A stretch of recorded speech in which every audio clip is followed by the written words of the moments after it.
My name is Tom Wheeler.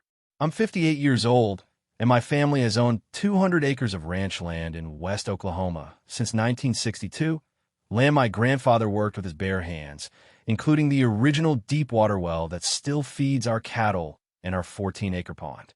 3 years ago, a luxury subdivision called Silver Creek Heights was built right along my north fence line. Gated entrance, private clubhouse, million-dollar homes.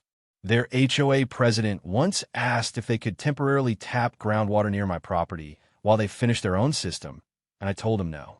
2 months ago, while checking fences, I heard drilling near the trees and found a commercial rig sitting 190 feet inside my boundary. They had drilled a high-capacity well on my land and buried a pipeline running straight into their neighborhood. No easement, no contract, no permission. When I confronted the HOA president, he smiled and said it was already operational and supplying 31 homes, like that somehow made it fine. That was his mistake. I called the county land office immediately, and the official survey confirmed the well was entirely on my property. Then I contacted my attorney in the State Water Authority, who confirmed the well had never been registered under my parcel. Since the power supply box for the well sat on my land, I installed a heavy-duty master lock on it, completely legal.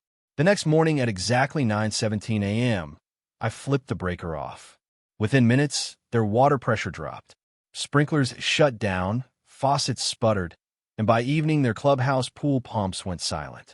The HOA president called threatening lawsuits and claiming equipment damage, but I calmly emailed him copies of the deed, survey map, and confirmation of unauthorized extraction.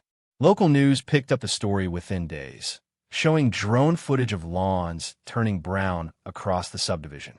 3 days later, the president arrived at my gate with 2 board members and a lawyer, suddenly ready to negotiate. They offered a retroactive easement payment to make everything legal. I declined and presented my own terms. A 15-year groundwater lease at $5,000 per month, automatic shutoff for any late payment, and they cover all legal and compliance costs. Their only alternative was building a municipal connection nearly 9 miles away through rocky terrain at an estimated cost of over $3 million. They signed a contract within 48 hours. Now, the payment clears on the 1st of every month, and the breaker stays on. They get their water. I get paid for what they try to take for free.